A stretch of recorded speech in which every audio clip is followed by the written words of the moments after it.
Namaskar.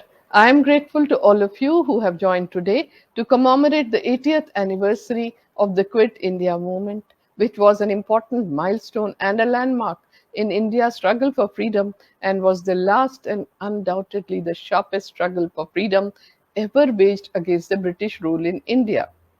I thank the Indian Mission and the Indian Council for Cultural Relations for hosting this talk during the commemoration of the 75th anniversary of India's independence. In 1942, the Quit India movement was launched in Bombay by Mahatma Gandhi on 8th August, which demanded an end to the British rule in India. Gandhiji made a call to do or die in his Quit India speech, which he delivered at the Gavalia Tank ground on that day. The Quit India movement surpassed all the earlier movements, including the Great Revolt of 1857, in dimensions and intensity. People from all the provinces of India took part in it. The upsurge of masses and their readiness to sacrifice everything for the emancipation of the motherland showed their grim determination to throw off the foreign oppression. It was a civil disobedience movement launched because of Mahatma Gandhi's call for satyagraha. Since 1936, he had been in his Sevagram ashram in Maharashtra, leading a life of voluntary poverty and bread labor, and was involved in mobilizing and training Indians to dedicate themselves for the constructive programs for establishing justice and dignity for the poor people living in the villages of India. The Second World War had reached the Indian shores by 1941-42. This had shaken the invincible image of the British forces. There was immense fear and anxiety among the Indian masses and resentment against the humiliating, uncivilized, and obscene behavior of the white soldiers towards Indians. Gandhiji appealed for calm amidst fear and uncertainty and recommended establishing of the village defense units to guard against looting and robbing in times of anarchy.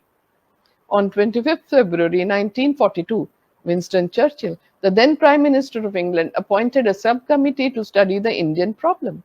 The committee sent Sir Stafford Cripps, a British statesman, a member of the War Cabinet, and a diplomat to discuss the British government's draft declaration on the Constitution of India with certain conditions. It said that India should be made a republic with the condition that she will join the Commonwealth as a dominion associated with the United Kingdom. Cripps wanted to hold discussions with the representative Indian leaders from all parties about this proposal. He came to India with a personal prestige, goodwill, and authority on 22nd March 1942 and began his work on the same day. He met most of the Indian leaders except Mahatma Gandhi. The British Viceroy Lord Linlithgow advised him to talk to Mahatma Gandhi if he wanted to succeed in his mission. They requested Mahatma Gandhi to come to Delhi from the Sevagram ashram. They met on 27th March 1942 at 3 Queen Victoria Road in Delhi, which was later renamed as Dr. Rajendra Prasad Road.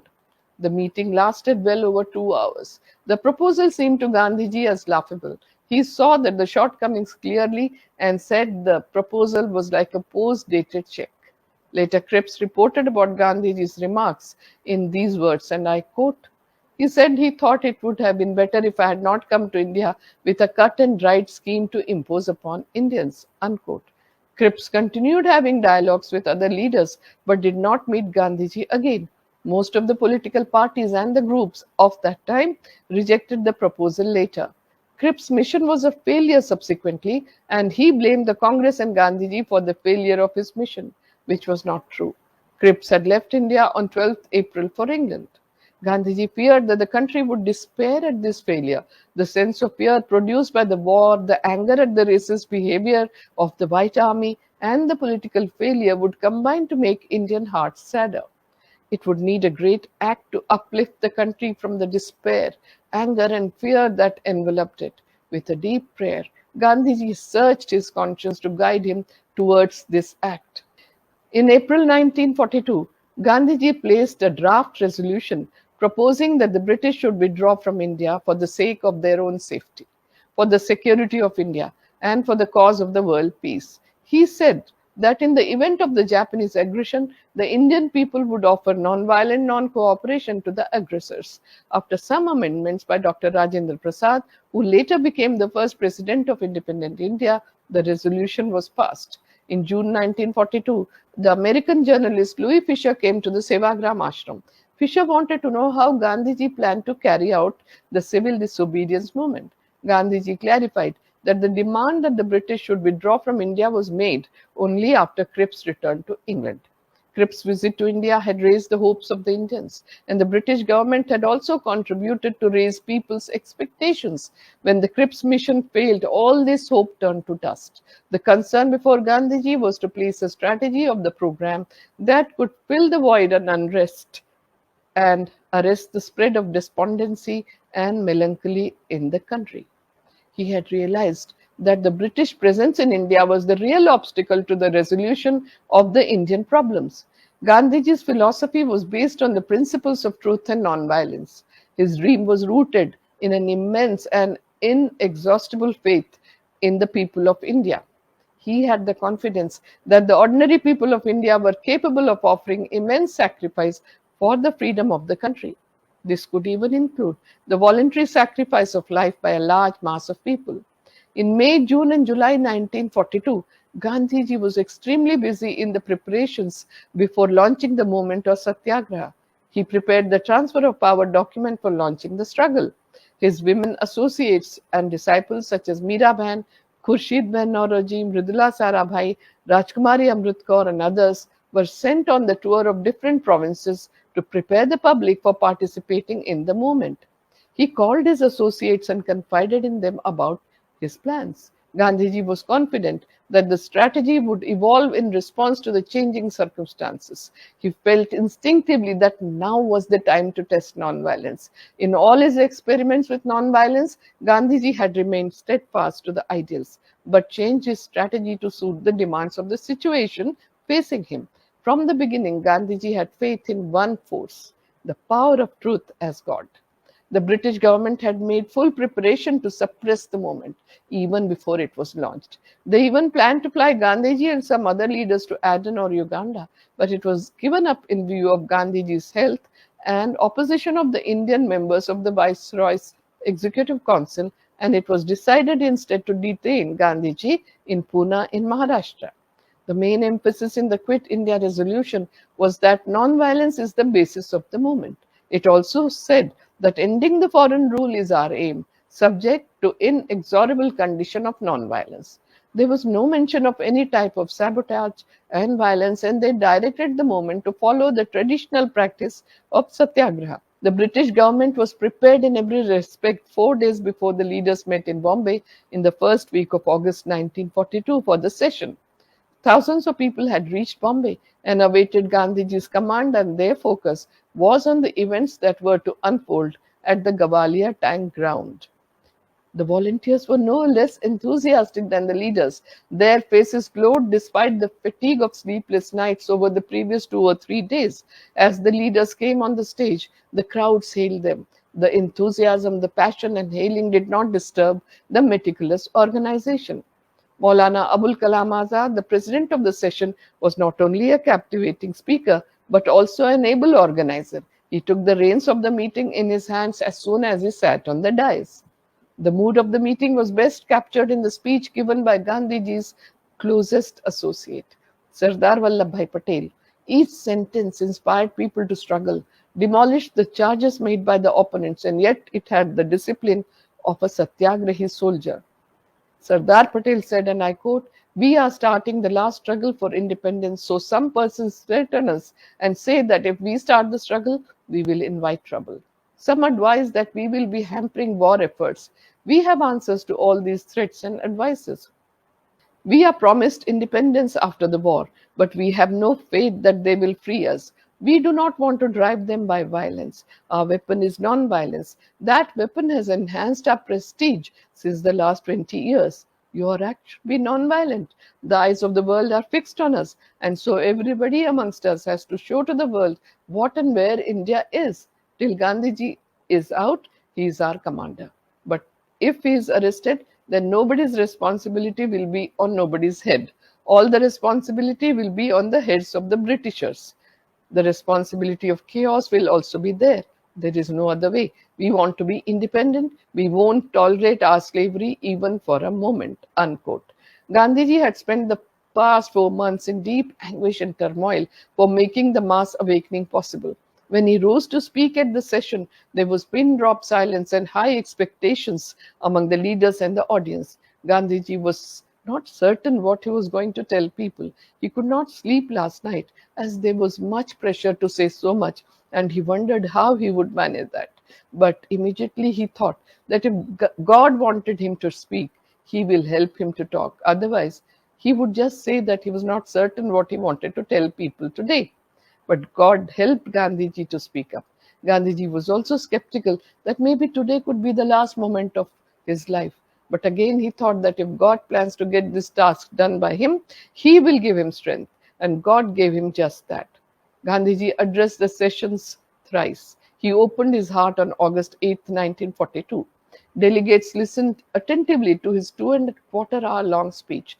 Gandhiji bared his soul before the enduring and enthusiastic audience. He said, and I quote some excerpts from the long speech: "You may take it from me that it is a matter of life and death. We must unite without the slightest mental reservation on the part of either community in the effort to be free from the shackles of this empire. I, therefore, want freedom immediately, this very night, before dawn, if it can be had. I have travelled all over India, as perhaps nobody in the present age has. The voiceless millions of the land saw in me their friend and representative, and I identified myself with them to an extent it was possible for a human being to do. I saw trust in their eyes, which I now want to turn to a good account in fighting this empire upheld on untruth and violence. However gigantic the preparation that the empire has made, we must get out of its clutches. Every one of you, from this moment onwards, consider yourself a free man or woman and act as if you are free and no longer under the heel of this imperialism. It is not a make believe that I am suggesting to you, it is the very essence of freedom. The bond of the slave is snapped the moment he considers himself to be a free being. Here is a mantra, a short one that I give you. You may imprint it on your hearts and let every breath of yours give expression to it. The mantra is do or die. We shall either free India or die in the attempt. Keep jails out of your consideration. If the government keeps me free, I will spare you the trouble of filling the jails. I will not put on the government the strain of maintaining a large number of prisoners at a time when it is in trouble. Let every man and woman live every moment of his or her life hereafter in the consciousness that he or she lives for achieving freedom and will die if need be to attain that goal. Take a pledge with God and your conscience as witness. You will no longer rest till freedom is achieved and will be prepared to lay down your lives in the attempt to achieve it. He who loses his life will gain it. He who seeks to save it will lose it. Freedom is not for the coward or the faint hearted. Unquote. Gandhiji made specific appeals to the press, the princes, the government servants, and the students. He spoke directly to the foreign press assembled at the venue and said, and I quote, through you, I wish to say to the world that United Nations who say they have a need for India have the opportunity now to declare India free and prove their bona fides. If they miss it, they will be missing an opportunity of their lifetime, and history will record that they did not discharge their obligation to India in time and lost the battle. I want the blessings of the whole world so that I may succeed with them. Unquote. After the speech, the streets of Bombay were agog with rumors that Gandhiji and other leaders would be arrested. In the early morning of 9th August at 4 a.m., Gandhiji was arrested along with his secretary Mahadev Desai and his British disciple Miss Madeline Slade, known as Meera Behan. Sardar Patel was arrested earlier at night for his turn speech. Gandhiji's wife, Kasturba Gandhi, and another of his secretaries, Pyarelal Nair, were given a chance. They could accompany Gandhiji if they so desired, albeit as prisoners. Otherwise, they were not to be detained. It was a difficult problem for Kasturba Gandhi. Should she accept imprisonment or stay out to carry on Gandhiji's work? She sought Gandhiji's counsel, and Gandhiji said, and I quote, if you ask me what I would like you to do, then I would like that you address the Shivaji Park meeting in Bombay on my behalf and get arrested on your own right. But I would not prevent you from coming with me. It is possible that they may not keep you with me after your arrest. You should decide considering all this. Unquote. Kasturba Gandhi's predicament was severe. But she arrived on the great decision in a fraction of a moment. She spoke in a grave voice and said, and I quote, "If you ask me what I would like to do, it would be to stay with you. But more than that, I would like to fulfill your desire. I will stay back."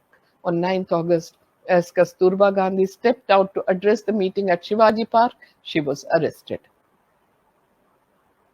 Gandhiji's arrest marked the launch of the movement spontaneously. The government's response to the movement was quick. Almost all the leaders were imprisoned without trial within few hours of Gandhiji's speech. Many of the imprisoned stayed during the war in the prisons with no contacts from outside world. The city plunged into general strikes, processions, demonstrations, charkha spinning, picketing against shops of foreign clothes and liquor, flag salutation ceremonies, political meetings, and the outburst of popular unrest. After the arrest of numerous leaders, people took over the command of the movement. Quit India movement demonstrated tenacity and bravery, defiance and determination, forgiveness and perseverance of people. Famous leaders and little known or unknown men and women played a major role. They created history with their passion for the motherland and the drive for freedom. Gandhiji's leadership was charismatic and people's participation was astounding. Although they had their moments of despair and desolation, they surpassed the obstacles of violent outbursts and repression by the British. Together, they opened uncharted avenues to reach the destination of independence.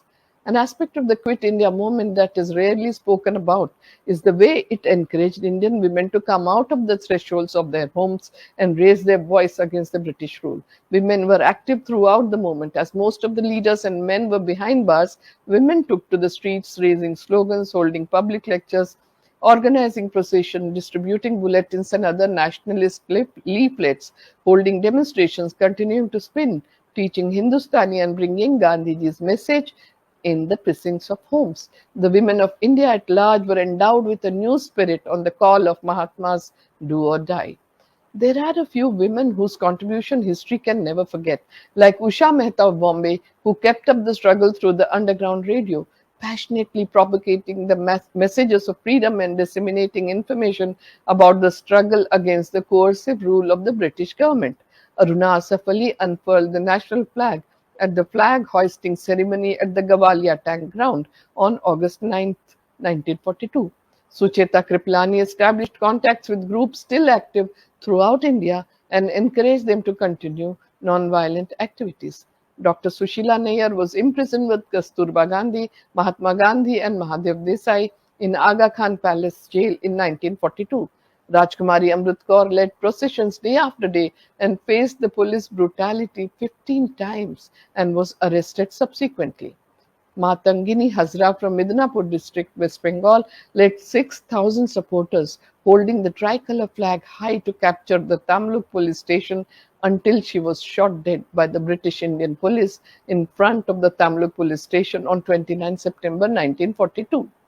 Students from various institutions and colleges were active during the movement. The government took recourse to arrest and firing, leading to further chaos and disorder. Unrest spread to the interiors of the Bombay Presidency, like in the other provinces. The police and the British Army in India led a violent crackdown, arresting over 1 million people. The total civilian deaths after the Quit India protest, however, were close to thousands. The underground press contributed to getting Mahatma Gandhi's mantra out to the masses. Do or Die became the unifying rallying cry for the civil disobedience campaign that spread across the subcontinent and lasted from August 1942 to September 1944. The traditional Indian attitude of passivity somehow vanished. This was truly something great accomplished by Gandhiji. Perhaps he himself was not aware of the forces he was unleashing. The greatest impact Gandhiji made was in making the Indians shed their innate fear. He restored to the Indians the erect posture and made them look any foreigner in the face. He made people shed the fear of heavy sticks, the prison, even the bullets. This was no mean achievement, and since it was done, it could not delay the freedom much longer. The Indian by 1930 had, so to say, found his soul. This came to be carried on a little further in the Quit India movement. What is remarkable is the fact that Gandhiji had faith in people's power right from the beginning of his struggle, a faith that rarely found an echo in the government or in the minds of the leaders and intellectuals of India. This was the faith that rattled the colonial rule in India. And this was the faith that stirred nationalist spirit during the Quit India movement. The momentum it provided in securing the country's independence proved unstoppable. The British government realized it was impossible to keep India under reins in the long run. Finally, India gained freedom on 15th August 1947. It was a defining moment in bringing an end to colonialism in other parts of the world too. As Gandhiji had visualized and predicted, the freedom to India paved way to the freedom to most of the colonies of Asia and Africa. I once again take this opportunity to thank the Indian Mission and the Indian Council for Cultural Relations for hosting the talk. My special thanks are to all of you who have joined me online. Namaskar.